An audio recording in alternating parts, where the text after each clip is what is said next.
Impulsar la internacionalización del tejido empresarial aragonés. Ese ha sido el mensaje que ha querido transmitir Bantierra en su primera jornada de apoyo a la exportación de la empresa aragonesa.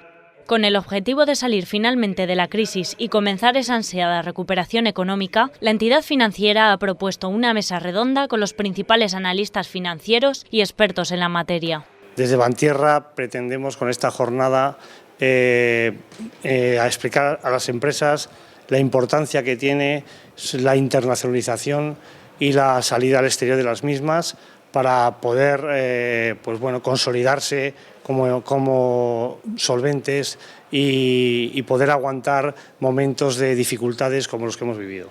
En la jornada, responsables de Bantierra, CESCE y analistas financieros internacionales han debatido, entre otros aspectos, esas herramientas y servicios disponibles para llevar a cabo en el proceso comercial en mercados exteriores. Existe una serie de instrumentos que hacen que la aventura de exportar ya no sea tan aventura, sino que es un riesgo muy mitigable y en el que existen una serie de mecanismos que ayudan enormemente a la exportación. Vemos que las principales economías hacia las que exporta España y Aragón también van a conocer una evolución favorable, pero al mismo tiempo, y esta es la última parte de nuestra ponencia, es tratar de ver cuáles son los desafíos que enfrenta la empresa aragonesa para poder aprovechar esas oportunidades, ¿no?